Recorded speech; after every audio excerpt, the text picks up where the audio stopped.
ఏది అయినా ట్రై చెయ్యి ఆచి చికెన్ మసాలా. ఆచి చికెన్ మసాలా.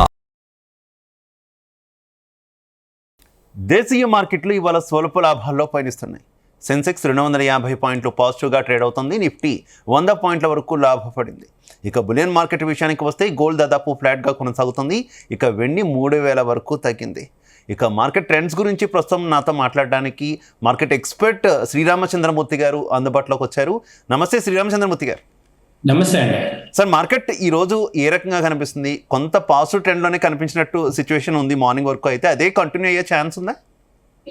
రిజల్ట్ అయితే ఇందాక ఒక 1 అవర్ బ్యాక్ మార్కెట్స్ వచ్చి డౌన్ అయినాయండి. మళ్ళీ ఇప్పుడు రివర్స్ అయిపోయినాయి.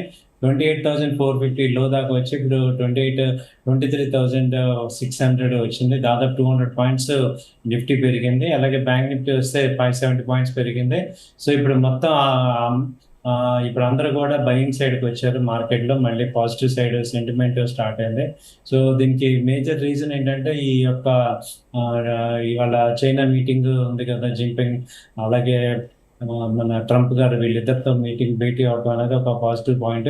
అలాగే మనం ఇందా నుంచి చూస్తుంది ఏంటంటే ఈ యొక్క బ్యాంక్ నిఫ్టీ కానీ బాగా డౌన్ అయినప్పుడల్లా ప్రజలు ఇన్వెస్ట్ చేస్తున్నారు, భయపడట్లేదు మార్కెట్స్ గురించి. సో డౌన్ మార్కెట్ అయినా బై చేసి వాళ్ళు ఇది చేస్తున్నారు కాబట్టి మార్కెట్స్ అన్ని కూడా మళ్ళీ రికవరీ అవుతున్నాయి. సో ఇదేంటంటే మళ్ళీ ఇప్పుడు ఇమీడియట్గా బ్యాంక్ నిఫ్టీ వచ్చి 54,500 600 600 పాయింట్లు పెరిగింది. ఇది పాజిటివ్ పాయింట్ మళ్ళీ వస్తుంది అనమాట. ట్రెండ్ అయితే పాజిటివ్ కనపడుతుంది. అండ్ మనం పిఎం మోదీ చేసినటువంటి ప్రకటన తర్వాత గోల్డ్కి సంబంధించి మార్కెట్లో కొంత ఇబ్బందికర సిచ్యువేషన్ అయితే మనం చూసాం కదా. కొంత ఈ రోజు నుంచి కొంత కోలుకుంటున్నట్టే కనిపిస్తున్నా కొంత గోల్డ్ స్టాక్స్కి సంబంధించినటువంటి విషయంలో ఎలాంటి జాగ్రత్తలు తీసుకోవాలనేటటువంటి కన్ఫ్యూజన్ ఇన్వెస్టర్లో కనిపిస్తుంది. అలాంటి వాళ్ళకి ఏం చెప్తారు మీరు? గోల్డ్ అయితే ప్రెసెంట్ అంటే ఎమర్జెన్సీలోనే తీసుకోండి, అవి రేట్లు ఇంకా పెరుగుతుంటాయి. గోల్డ్ అయితే ఇప్పుడు దాన్ని తగ్గించాలి అని మాత్రం సెంట్రల్ గవర్నమెంట్ ఒక సీరియస్గా ఉంది ఆ విషయం మీద. కాబట్టి ఏంటంటే గోల్డ్ ఎట్టి పరిస్థితుల్లో తగ్గించాలి. ఆ గోల్డ్ యొక్క వినియోగం తగ్గిస్తే కానీ మనకి ఈ డాలర్ పేమెంట్స్ ఆగదు. అలాగే దాని తగ్గట్టుగా మనం క్రూడ్ ఆయిల్ తగ్గించాలి. ఈ రెండు కూడా మేజర్గా ఒక నేషనల్ ఎజెండా లాగా ముందుకెళ్తున్నారు. కాబట్టి ఇప్పుడు నెక్స్ట్ చూస్తే అలాంటి యాక్టివిటీస్ అన్నీ కూడా జరుగుతుంటాయి. నెక్స్ట్ రాబోయే రోజుల్లో కూడా ఇదే పాయింట్ మీద ఎక్కువ ఫోకస్ అవుతుంది. సో గోల్డ్ సంబంధించి వినియోగం తగ్గించుకోవాలి కంపల్సరీగా అనే ఎజెండాతో స్టార్ట్ అవుతుంది. సో కాబట్టి ఏంటంటే మనం స్వచ్ఛందంగానే చాలా వరకు ఇప్పుడు మనం చూస్తే మన అందరు కూడా ప్రధానమంత్రి గారిని అన్నారు మీరు క్యాన్వాయిలు ముందు తగ్గించండి అని. ఇప్పుడు వాళ్ళు తగ్గించేశారు, 2 క్యాన్వాయిలు వెళ్తున్నారు. అలాగే ఆల్ సీఎంస్ అందరికీ కూడా ఇప్పుడు 2 క్యాన్వాయిలు వెళ్తున్నారు. సో అలా వాళ్ళు చేసేసి ఇప్పుడు నెక్స్ట్ ప్రజలకు కూడా మీరు కంపల్సరీ కూడా తగ్గించాలి. ఒక గోల్డ్ సీలింగ్ అనేది కూడా చెయ్యాలి. గోల్డ్ సీలింగ్ చేయటం వల్ల కూడా మనకి ఆర్థికంగా ఇది అవుతుంది. అలా అయితే మళ్ళీ దీనిలో సైడ్ ఎఫెక్ట్ ఏంటంటే బ్లాక్ స్మగుల్ గోల్డ్ కూడా ఎక్కువ వచ్చే ఛాన్సెస్ కనపడుతున్నాయి. మరి దాన్ని ఎంతవరకు అరికడతారు అనేది దాని మీద ఎక్కువ ఉంది. ఎందుకంటే లాస్ట్ టైం గతంలో ఇలాగే చేసినప్పుడు స్మగుల్ ఎక్కువ వచ్చాయి. సో దానికి కూడా థ్రెట్ ఉంది.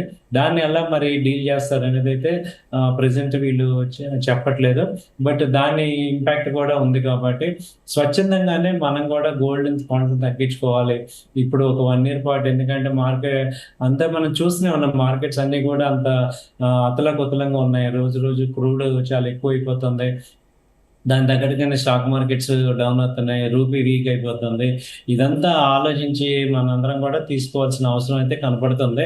సో దాన్ని కూడా మనం సెంట్రల్ గవర్నమెంట్కి సపోర్ట్గా అంతకుముందు నోట్ల రద్దు విషయంలో ఎలా అయితే సపోర్ట్ చేసామో ఇప్పుడు కూడా అలా చేయటం వల్ల మన ఇండియా అనేది గ్రో అవుతుంది.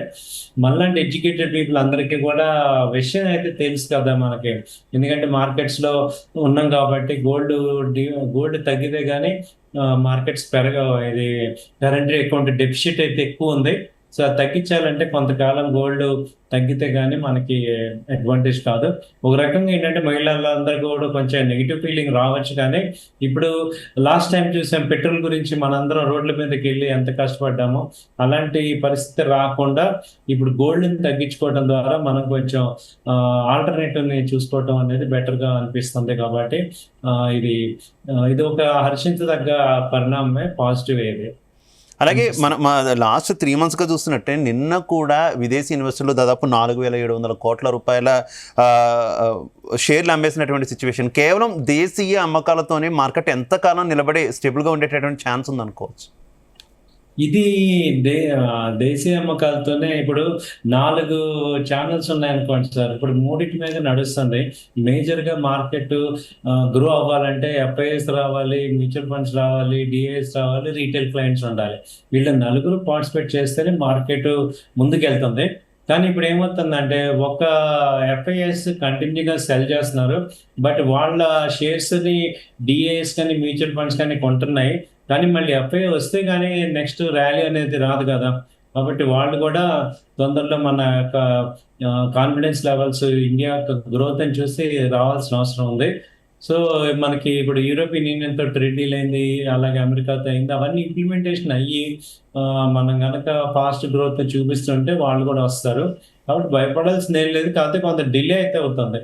మిగతా కంట్రీస్ మీద పోలిస్తే మనం చాలా ఫార్ బెటర్గానే ఉన్నాం. ఎందుకంటే కొన్ని కంట్రీస్లో అసలు ఆయిల్ లేక స్కూళ్ళన్నీ ఆపేశారు, ఆఫీస్లో ఆపేశారు, చాలా ఇబ్బంది పడుతున్నారు. మనకి కొంత ఇబ్బంది లేదు. మనం చాలా కంట్రీస్ నుంచి కొంటున్నాం. మనకి కరెంట్ అకౌంట్ డెపిజిట్ ఏం లేదు, పర్వాలేదు, మనం మేనేజ్ చేసే పరిస్థితిలో ఉన్నాం. కాబట్టి ఇది ఒక పాజిటివ్గా తీసుకోవాలి, బెటర్ ఆప్షన్ కింద తీసుకోవాలి. అండ్ బంగారం దిగుమతి సుంకాలు పెంచినటువంటి నేపథ్యంలో టైటాన్ వంటి గోల్డ్ స్టాక్స్ విషయంలో ఎలాంటి జాగ్రత్తలు తీసుకోవాలంటారు? గోల్డ్ స్టాక్స్ ఏంటంటే బాగా డౌన్ అయినండి. దాదాపు ఒక 10% దాకా ఫాల్ అయినాయి అన్నీ కూడా. టైటాన్ అయితే ఆగింది కానీ మిగతా అన్నీ కూడా బాగా ఫాల్ అయినాయి. అయితే ఇలాంటి విషయాలు ఏంటంటే మనం గోల్డ్ని లాంగ్ టర్మ్ గోల్డ్ రేట్ అయితే పెరుగుతుంది. ఒకవేళ మనం కొనకపోతే కొంచెం తగ్గే ఛాన్సెస్ ఉన్నాయి, బాగా తగ్గే ఛాన్సెస్ ఉన్నాయి. సో ఇలాంటి టైటాన్ కానీ మీరు అన్నట్టు long term equity point of వ్యూలో ఈ లార్జ్ క్యాప్లో ఇన్వెస్ట్ చేయడం అనేది ఒక బెటర్ పాయింట్. ఎందుకంటే టైటాన్ ఒక్క గోల్డ్ మీదే కాదు, అది మిగతా ప్రొడక్ట్స్ అన్నీ కూడా ఉన్నాయి దానిలో. కాబట్టి మనకి ఒక్క గోల్డ్ పాయింట్ ఆఫ్ వ్యూలో తీసుకున్న డిప్ అయినప్పుడు ఇవి బై చేసుకోవచ్చు. టైటాన్ కానీ ఇలాంటివన్నీ కూడా మంచి ఆపర్చునిటీసే. సో ఇవి తీసుకోవచ్చు. సో ప్రెసెంట్ తగ్గినంత అంటే గోల్డ్లో కూడా 20% ఇన్వెస్ట్ చేసుకోవచ్చు. మన యొక్క క్యాపిటల్లో 20% ఇన్వెస్ట్ చేసుకోవచ్చు గోల్డ్ని. అండ్ నిఫ్టీ సిచ్యువేషన్ ఏ రకంగా ఉందండి? నిఫ్టీ 5 రోజులుగా పతనం అవుతుంది. కాకపోతే ఈరోజు కొంత స్టెబిలిటీ అయితే కనిపించినటువంటి సిచ్యువేషన్ కదా, ఆ స్టెబిలిటీ కంటిన్యూ అవుతుంది అనుకోవచ్చా? స్టెబిలిటీ అయితే ప్రెసెంట్ అయితే ఆగుతుంది సార్. ఎందుకంటే ఇది ఒక రేంజ్లోనే ఉంది. 23,500 నుంచి ఇప్పుడు 200 పాయింట్స్ పెరిగింది. 700, 24,000 దగ్గరలోనే మార్కెట్స్ ఉంటాయి. సో కింద లెవెల్ నుంచి బయింగ్ ప్రెషర్ అయితే వస్తుంది మార్కెట్లో. కాబట్టి ఇప్పుడు మనకి పెద్ద వచ్చిన నష్టమే లేదు. ఇండియాకి సెల్ఫ్ సఫిషియెంట్ ఉన్నాం. ఓవరాల్గా కార్పొరేట్ రిజల్ట్స్ బాగానే ఉన్నాయి, అన్నీ బాగానే ఉన్నాయి, కానీ మనకి ఇబ్బంది ఏమీ లేదు. కాబట్టి మార్కెట్స్ డౌన్ అయినా ఇంటర్నేషనల్ మార్కెట్తో డౌన్ అవుతాయి తప్ప మళ్ళీ ఎమ్మటే రికవరీ అయితే అయిపోతున్నాయి. కాబట్టి మనం అంత పెద్ద బాధపడాల్సింది ఏం లేదు, మళ్ళీ రికవరీ వచ్చేస్తుంది మార్కెట్లో. అండ్ టాటా మోటార్స్ రిజల్ట్స్ కనుక మనం చూసుకుంటే వాళ్ళు పాజిటివ్ రిజల్ట్స్ వచ్చినప్పటికీ కూడా మార్కెట్లో మాత్రం అంత హడావడి ఏం కనిపించలేదు. ఏమనుకోవాలి? ఎందుకు అంటే కొంత భయపడుతున్నారు అనుకోవాలా కొనుగోలు విషయంలో కూడా? టాటా మోటార్స్లో ఎస్పెషల్లీ ఏమైందంటే సార్, ఇది అన్సర్టనిటీ అయితే బాగా ఉంది. ఎందుకంటే ఇప్పుడు టాటా గ్రూప్, ఆయన రతన్ టాటా గారు చనిపోయాక టాటా ట్రస్ట్లో విభేదాలు రావటం, వాళ్ళంతా కూడా ఈ ఒక యూనిఫామ్గా వెళ్ళట్లేదు, పాలసీలు అన్నీ కూడా చాలా తేడా ఉన్నాయి. అందుకని టాటా కంపెనీస్ అన్నీ పడుతున్నాయి. టీసీఎస్ కానీ, టాటా టెక్ కానీ, అలాగే టాటా కంపెనీలు అన్నీ కూడా, లిస్టెడ్ కంపెనీలు అన్నీ కూడా చాలా కరెక్షన్ అయిపోయినాయి. దాదాపు 50%, 60% దాకా కూడా కరెక్షన్ అయినాయి. ఈవెన్ దో కంపెనీ సేల్స్ చాలా బాగున్నాయి, టాటా సేల్స్ బాగున్నాయి, ఎలక్ట్రికల్ వెహికల్స్ చాలా బాగున్నాయి. అయినా కానీ ఇది సేల్స్ బాగున్నా కానీ ఓన్లీ మేనేజ్మెంట్ ఇష్యూ వల్ల కొంచెం అది గ్రో అవ్వట్లేదు. బట్ వన్స్ అది క్లియర్ అయితే మంచి గ్రోత్ అయితే నమోదు చేస్తుంది. అండ్ ఫైనల్లీ మీరు ఏమైనా స్టాక్స్ కొన్ని సూచిస్తారా? ఎందుకంటే ఇన్వెస్టర్లు అంతా కొంత భయపడుతున్నారు, కొంత అలర్ట్ అవ్వాలనుకుంటున్నారు ఎట్ ప్రెజెంట్ ఉన్నటువంటి సిచ్యువేషన్లో. ముఖ్యంగా ఎక్కువగా అమ్మకాలు జరిగినటువంటి స్టాక్స్ విషయంలో ఎలాంటి జాగ్రత్తలు తీసుకోవాలి, వాటి మీద ఇన్వెస్ట్ చేయాలా వద్దా, వాటిని కొనాలా వద్దా, చాలా కన్ఫ్యూజన్గా ఉన్న పరిస్థితుల్లో మీరు ఏమైనా స్టాక్స్ కొంత సజెస్ట్ చేస్తారా రామచంద్రమూర్తి గారు? డెఫినెట్‌గా అండి. సజెస్ట్ చేస్తాను. అయితే మీరేంటంటే ఒక ఎడ్యుకేషన్ పర్పస్ అని తీసుకోవాలి. నేనెక్కడ కూడా ఇన్‌ఫ్లూయెన్స్ చేయట్లేదు. మీరు కంపల్సరీ కొనండి, లక్షాధికారులు అయిపోతారని చెప్పట్లేదు. బట్ రాబోయే 3 నెలల్లో ఒక మంచి టెక్నికల్‌గా స్ట్రాంగ్ ఉన్న స్టాక్స్ సజెస్ట్ చేస్తున్నాను. ఇది ఒక ఎడ్యుకేషన్ పర్పస్‌కని తీసుకోండి. ఫస్ట్ ఏంటంటే వోల్టాస్ అండి. 1270లో ఉంది వోల్టాస్. ఇది బై చేసుకోవచ్చు. ఇది అంతకుముందు దాదాపు 1500 నుంచి ఫాల్ అయింది. సో, ఇక్కడ నుంచి మళ్ళీ రివర్సల్ స్టార్ట్ అవుతుంది. వోల్టాస్ కూడా బై చేసుకోవచ్చు. అలాగే ఆహ్, ఇంకోటి చూసిందేంటంటే ఐసీఐసీఐ బ్యాంకు ఒకటి బావుంది. ఐసీఐసీఐ బ్యాంక్ 1250 దగ్గర ప్రెజెంట్ రేట్ ఉంది. అంతకుముందు ఇది 1400 దాకా వచ్చింది. 1400 నుంచి ఇప్పుడు ప్రెజెంట్ 1250, 1240 ఆ రేంజ్‌లో ఉంది. ఇక్కడ బై చేసుకోవచ్చు. ఆ తర్వాత ఇవాళ చూసిందాల్లో ఏంటంటే ఎల్&టీ శ్రీరామ్ ట్రాన్స్‌పోర్ట్ ఒకటి బాగా పెరుగుతుంది. శ్రీరామ్ ట్రాన్స్‌పోర్ట్ 927 ఆ రేంజ్ ఉంది. అంతకుముందు ఇది 1015 నుంచి ఇప్పుడు 9900, 920 అలా ఉందండి. ఇవి బై చేసుకోవచ్చు. డిఫెన్స్ స్టాక్స్‌లో ఏంటంటే మన వీడియోలో ఒకటి బై చేసుకోవచ్చు. 1350 ఆ రేంజ్‌లో ఉంది. అంతకుముందు 1500 దాకా వెళ్ళింది. ఇప్పుడు 1350 బానే ఉంది రేటు. ఆ తర్వాత ఫార్మాలో వచ్చి లూపిన్ ఒకటి బావుంది. లూపిన్ కూడా ఇది అంతకుముందు దాదాపు 2500 నుంచి ఇప్పుడు 2200 దాకా వచ్చింది. బై ఇక్కడ ఇన్వెస్ట్ చేసుకుంటే పర్వాలేదు, బానే ఉంది. సో, ఇవ్వండి ఈ స్టాక్స్ అయితే మీరు కన్సిడర్ చేసుకోండి. అయితే మీరు కూడా రిస్క్ రివార్డ్ అనేది ఒకసారి ఆలోచించుకొని డెసిషన్ తీసుకోండి. Right. Okay. Thank you Sriramachandramurthy గారు. చాలా మంచి సూచనలు అనేది ఇన్వెస్టర్లకు ఇస్తున్నందుకు. ఓవరాల్గా చూసుకుంటే కొంత ఆచితూచి వ్యవహరించినప్పటికీ కూడా కొంత ఇన్వెస్ట్ చేయాలనుకునే వాళ్ళకి ఇది సరైన సమయం అంటూ కూడా శ్రీరామచంద్రమూర్తి గారు అయితే చెప్తున్నారు. కానీ ఆయన చెప్పినటువంటి స్టాక్ విషయంలో కూడా కొంత ఆచితూచి వెళ్ళండి అనేటటువంటి చిన్న డిస్క్లైమర్ అయితే మాత్రం తప్పనిసరిగా పాటించాలని చెప్తున్నారు.